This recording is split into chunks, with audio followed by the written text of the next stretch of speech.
और अगर Indian government के हिसाब से देखा जाए तो मुथाई को क्या सिचुएशन रखी हुई है अभी, कि मतलब साई से क्या चीज़ें बेनिफिट्स मिल रहे हैं या नहीं मिल रहे, कुछ है ऐसा?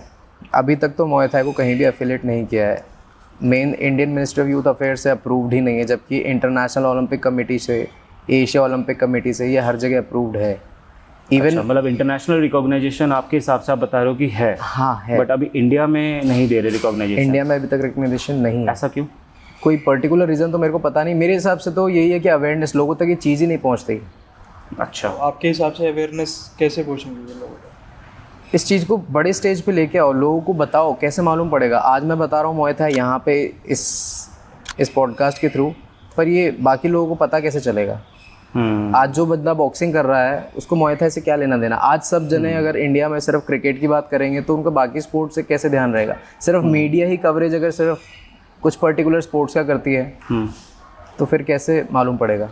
बात बिल्कुल ठीक है। जैसे कि अभी आपने बताया था कि मुथाई के रूट्स हमारे इंडिया से जुड़े हुए हैं। हाँ। तो इट मीन्स ये हमारा ट्रेडिशनल गेम होना चाहिए, तो इट मीन्स की अवेयरनेस कहीं नहीं है। हाँ, तो हमारे जो इंडिया के ऑब्वियसली फेडरेशन का कोई प्रेसिडेंट होगा, फेडरेशन की कोई बॉडी भी होगी, तो वो लोग, उन लोगों ने कभी ट्राई नहीं करा इसको ये बताने के लिए कि भाई इंडिया के अंदर ये जो मुथाई है ये इंडिया ओरिजिनेटेड है, इसको रिकॉग्नाइजेशन दो? ऐसा कुछ वो नहीं कर रहे हैं? क्योंकि कहीं ना कहीं तो मोदी जी भी अब ट्रेडिशनल गेम को बहुत सपोर्ट कर रहे हैं।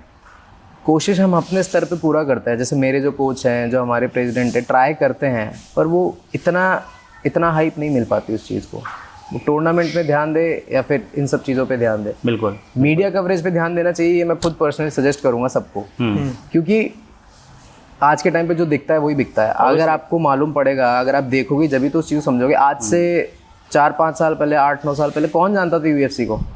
मिक्स मार्शल आर्ट का किसी ने टर्म भी नहीं सुना था, लेकिन आज हर कोई मार्शल आर्ट्स के नाम पे, पहले जैसे कराटे था भाई, कराटे करते हो गया, जूडो करते हो गया, आज वो यूएफसी पे आ गया, एमएमए करते हो गया, मुay थाई का टर्म कहीं नहीं आ रहा। हाँ, हमने जैसे कि फर्स्ट राजेंद्र मीना जी का भी लिया था, उन्हें भी जब हमारे स्पोर्ट्स बुक पे उनकी पूरी लाइफ स्टोरी डली थी तभी लोगों को पता चला कि अच्छा जी ये कि राजेंद्र सिंह मीना ऐसा थे, इनका ये बैकग्राउंड था, उन्होंने 1 चैंपियनशिप जीती है, उन्होंने एसएफएल जीता है। आज के टाइम पे वो लाइक गुमनामी की ज़िंदगी जी रहे एज लाइक जर्नल ड्यूटी में। बिल्कुल, ये आपने बहुत अच्छा एग्जांपल दिया, क्योंकि ये राजेंद्र मीना वाली चीज़, जैसे मैं तो स्पोर्ट में बहुत टाइम से हूँ, तो जितने भी प्लेयर्स हैं मैं जानता हूँ, लेकिन आयरनी ये इन प्लेयर को भी मैंने आपके पॉडकास्ट के थ्रू जाना। मैंने कहा ऐसा भी कोई है इंडिया में जो 1 चैंपियनशिप पर गया है और वहाँ पे जीता भी है। तो यही चीज़ तो है। जैसे मेरे को खुद को इस फील्ड में होने के बाद ये चीज़ इतना लेट मालूम पड़ रही, तो ये आम आदमी तक तो कैसे पहुँचेगी? करेक्ट। तो कहीं ना कहीं मीडिया का रोल है, आना चाहिए, नहीं भी है तो आना चाहिए। क्योंकि मैंने जैसे बताया कि इसकी रूट्स इंडिया से लगती है। जैसे अपना ट्रेडिशनल आर्ट, अपने इंडिया का मार्शल आर्ट के बारे में किसी को पता भी नहीं शायद। कलारीपयट्टू है जो केरला से ओरिजिनेटेड है, वहीं से मानते हैं, साउथ इंडिया से। और उसको बोलते हैं मदर ऑफ मार्शल आर्ट्स भी बोलते हैं। तो अगर आप उसकी हिस्ट्री चेक करोगे तो एक मुष्टि युद्ध भी आता है उसमें, जिसमें सिर्फ पंचेस का यूज होता था, और ये महाभारत काल से ही चलता हुआ आ रहा है। अच्छा। तो मुष्टि युद्ध जो है ये इसके एंसेस्टर आर्ट्स में अगर आप देखोगे तो नीचे मोय बोरान आता है। मुay थाई जो टर्म है ये अभी आया है, इससे पहले मोय बोरान था। मोय बोरान में मतलब थोड़ा सा इसका एडवांस फॉर्म ये था कि उसमें हेड बर्ड्स भी अलाउड थे, मतलब आर्ट ऑफ 9 लिम्स हो गया था। उसमें हेड से मारना भी अलाउड था, हर तरीके से मारना अलाउड था, और वेपन्स भी आ जाते थे। तो ये चीज़ पहले थी, लेकिन इसको बाद में एक कंपाइल करके एक फॉर्म बनाया मुay थाई, जिस 23 में जो मेरा वर्ल्ड चैंपियनशिप चली थाईलैंड में हुई, तो वहाँ मेरा ब्रॉन्ज मेडल आया। अच्छा, ठीक है, मेरा ये 2nd टाइम ब्रॉन्ज मेडल आ रहा था सेम वर्ल्ड चैंपियनशिप में। उससे पहले मेरा मेडल स्टैंडिंग में 5th आया था प्लेस, तो वो कोई मेडल काउंट नहीं होता। तो मैं इस बार मैं 3rd पे पहुँचा, ब्रॉन्ज मेडल आया मेरा। तो मेरे को वहाँ मालूम पड़ा कि जो 3 स्टैंडिंग्स है ना, गोल्ड, सिल्वर और ब्रॉन्ज, तो ये हर वेट कैटेगरी से यही बंदे, अपनी जो कैटेगरी है पर्टिकुलर, यही बंदे सेलेक्ट होंगे वर्ल्ड कॉम्बैट गेम्स के लिए। ये चीज़ मेरे को पता नहीं थी। जब मेरे कोच ने मेरे को ये चीज़ बताई और वहाँ पे अनाउंसमेंट्स हुए कि नहीं, जिनका मेडल आया ये लोग अब के वर्ल्ड कॉम्बैट गेम्स के लिए सिलेक्टेड हैं, तो मैंने तो अभी तक सिर्फ देखा था यार वर्ल्ड कॉम्बैट गेम्स जैसी कोई चीज़ होती है, इतनी बड़ी चीज़ के लिए मैं सेलेक्ट हो गया, तो वो एक्साइटमेंट ही अलग था। एक्साइटमेंट हो गई। हाँ, और मेरे को विश्वास ही नहीं हो रहा था एक बार को कि यार वर्ल्ड कॉम्बैट गेम्स में, वर्ल्ड चैंपियनशिप में बड़ी मुश्किल से पहुंचता हूँ, वर्ल्ड कॉम्बैट गेम्स में अगर मैं पहुंच रहा हूँ तो बहुत बड़ी बात है ये तो। और उससे बड़ी बात ये थी कि world combat games last time इससे पहले 2013 में हुआ था। 2013 के बाद वो सीधा 23 में हुआ है, सीधा 10 साल बाद। हाँ, तो और उसमें सिलेक्शन मिल गया मेरे को। तो ये चीज़ काफ़ी अच्छी रही मेरे लिए। मैं फिर वहाँ उसके लिए मैंने प्रैक्टिस भी खूब करी। मैं गया वहाँ पे, मेरा ये था कि यार वहाँ पे एक तो ओलंपिक सिस्टम से चल रहा था सब कुछ, तो नर्वसनेस तो वैसे ही मेरी बहुत ज़्यादा थी, नर्वसनेस भी बहुत थी। और मेरे ओपोनेंट्स भी मेरे जाने हुए थे जिनसे मैं लास्ट टाइम कॉम्पीट किया था, गोल्ड सिल्वर ब्रॉन्ज, यहाँ भी वही गोल्ड सिल्वर ब्रॉन्ज। तो हुआ मेरा इवेंट, लेकिन इस बार मेरे को इतना पता था पीछे नहीं हटूंगा मैं कुछ भी करके। और इस बार भी जो मेरा गोल्ड छूटा ना, वो गोल्ड छूटा लैक ऑफ नॉलेज। जो इस बार जो टाइम ड्यूरेशन था वो टाइम बढ़ा के थोड़ा सा ज़्यादा कर दिया, उतने टाइम तक मेरे को वो चीज़ करनी थी, ये मैंने कम टाइम में कर दी, सिर्फ इस एक पॉइंट की वजह से मैं उससे हार गया। तो ये चीज़ मेरे को हिट भी करी यार। एक तरफ तो ये हो गया कि मैं वर्ल्ड कॉम्बैट गेम से जीत गया, बहुत बड़ी बात हो गई। फिर एक तरफ यही चीज़ आ गई वापस यार, एक थोड़ी सी नॉलेज और होती तो क्या पता गोल्ड आ जाता मेरे पास। नहीं, ये जो लैक ऑफ नॉलेज आप बता रहे हो, ये एज अ प्लेयर बता रहे हो या फेडरेशन को भी नहीं पता वो सब चीज़ें? ये मैं फेडरेशन को पता होता तो आई थिंक वो कहीं ना कहीं एक जो इंडिया कोच बन के जा रहा है वो कन्वे करता। एक्चुअल में वर्ल्ड लेवल पे मेरे स्पोर्ट में इंडिया की वैल्यू उतनी नहीं है जितनी होनी चाहिए।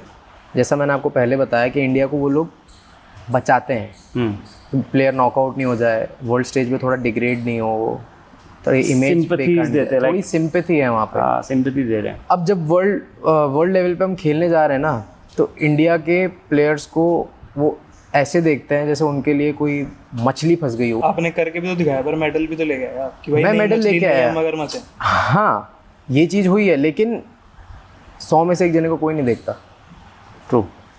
जैसे मैं बताऊँ, मैं एक टूर्नामेंट में गया था, वर्ल्ड चैम्पियनशिप ही थी, उसमें सारे जने नॉकआउट हो गए इंडिया के। एक प्लेयर मैं था, मेरे अलावा एक प्लेयर और था, हम थे जो 3 राउंड खेल के आए। हारे तो हम भी पर खड़े रहे एटलीस्ट, पर हम तीनों राउंड खेले। फर्स्ट राउंड में नॉकआउट नहीं होके आए, हम तीनों राउंड खेला, कोई नॉकडाउन भी नहीं लिया। एक जो 10 पॉइंट मस्ट सिस्टम होता है उसमें एक एक पॉइंट से हम पीछे रह के हारे। 10 में से भी है कि पूरी टीम में से अगर एक बंदा सस्टेन करता है तो पूछता कोई नहीं है। तो बट एनी हाउ लाइक जैसे लाइक क्षितिज ने पूछा था कि आपका जो एक्सपीरियंस रियाद वाला रहा, एंड देन फिर जो ओवर द एक्साइटमेंट में आप वहाँ तक गए, खेले, मेडल लिया, आफ्टर जर्नी क्या हुआ? तो मेडल आता है मेरा वहाँ पे। इस बार वो एक्साइटमेंट जो मेरे सिलेक्शन पे थी और इस बार जो मेरी एक्साइटमेंट, जो वो मिक्स्ड फीलिंग थी, वो बहुत अलग लेवल पे पहुँच गई। मैंने कहा यार वर्ल्ड कॉम्बैट गेम्स में मेरा मेडल आया, जो हो ही 10 साल बाद रहा है, तो पहला पार्टिसिपेंट मैं बनता हूँ और मेडलिस्ट भी बन गया। ये चीज़ मैंने उस टाइम बैठे बैठे सोची, मैंने कहा यार ये तो बहुत बड़ी चीज़ हो गई है, बवाल सा हो गया। हाँ, उस टाइम मेरे में ये नहीं आया कि मेरा गोल्ड मिस हो गया, क्योंकि लैक ऑफ नॉलेज की वजह से हुआ। वो मेरे में ये चीज़ तो हमेशा से रही है कि यार कैसे हो गया, ये मिस नहीं होना चाहिए मेरा, या तो पूरा करो या उसको मत करो, ये था मेरा एम। तो ठीक है, सिल्वर मेडल आ गया, बहुत बड़ी चीज़ हुई मेरे लिए। मैंने देखा कि यार इसका तो मैं रिकॉर्ड अप्लाई कर सकता हूँ, तो मैंने डाला मेल, तो मेरा वैसे इंटरनेशनल बुक ऑफ रिकॉर्ड से उसमें मेरा नाम आया, इंडिया बुक ऑफ रिकॉर्ड्स में मेरा नाम आया। फिर इसके बाद मैं पहुँचा एयरपोर्ट पे, तो एयरपोर्ट पे कोई रिसीव करने नहीं आया मेरे को। तो ठीक है, मैं कभी इतना हाई पे मैं नहीं रहा कि यार बहुत कुछ होना चाहिए, लेकिन ये जो मैंने सोचा था उससे बहुत नीचे हो गया ये। और बुरा मेरे को कब लगा, वो होता ना कि भगवान एक इशारे देता है। मेरे सामने ही कोई चैम्पियनशिप से आया था, वो ढोल नगाड़े बज रहे हैं, मालाएं पहना रहे हैं उसको, इंडिया का फ्लैग लेके खड़े हैं, लोग नाच रहे हैं। ये main Indira Gandhi airport terminal 2 के बाहर की बात है, और मैं वहाँ उनके पीछे बैठा हूँ और अपने बैग में से वो इतना बड़ा सिल्वर का मेडल निकाल के उसको देख रहा हूँ। यार शायद ये मेडल इससे बड़ा है, पर वैल्यू उसकी बहुत ज़्यादा है, मेरी कुछ भी नहीं है। तो वो जो मेरे मिथ थे ना, वो एक्चुअल मिथ थे, वो टूट गए सारे, सब चीज़ मिट्टी में मिल गई कि यार कोई लेने नहीं आया, किसी को पता नहीं है, किसी ने पूछा नहीं। वहाँ से मैं खुद 2 घंटे कैब का वेट करके बड़ी मुश्किल से पहुँचा हूँ। तो ये चीज़ मेरे को लगती है यार, जैसे भी T20 वर्ल्ड कप में क्रिकेट में इंडिया जीत के लाई कप, नो डाउट मैं भी क्रिकेट का बहुत बड़ा फ़ैन हूँ, मेरे घर पे सब हैं, मैंने खुद ने पटाखे फोड़े हैं भाई, लेकिन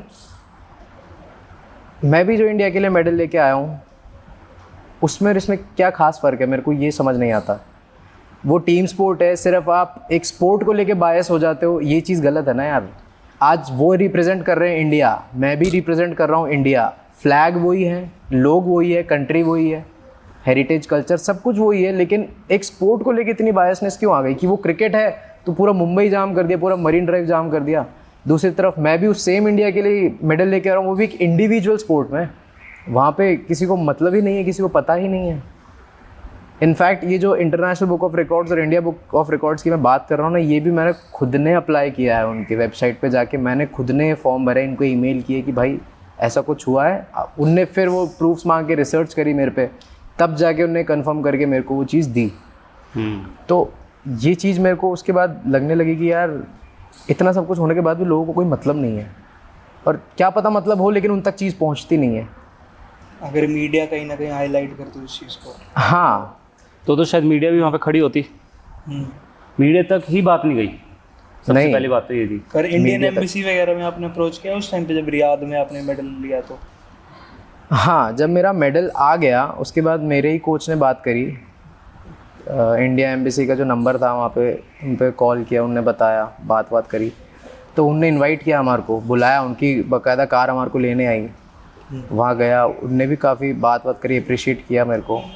पर वो तो एम्बेसी है, एम्बेसी के हाथ में स्पोर्ट्स का कोई है नहीं ना। वो चाहते तो एक इंडिया में मैसेज तो पहुंचा सकते थे ना कि भाई वो आगे होगा। वहाँ पे मैसेज नहीं, वो बेसिकली इन्होंने लाइटली वे में ले लिया होगा कि ठीक है मेडल आया है, वहाँ पे इनको इनोग्रेट टाइप कुछ कर दिया होगा, गुलदस्ता दे दिया होगा। इससे ज़्यादा उन लोगों ने यहाँ पे कुछ भेजा नहीं होगा, क्योंकि उनके हिसाब से तो ये मेंटालिटी होगी ना, जब यहाँ तक खेलने आए तो सबको पता है। बट वो ये लोग जानना भूल गए कि पता किसी को नहीं है, जस्ट ये खेलने आया है।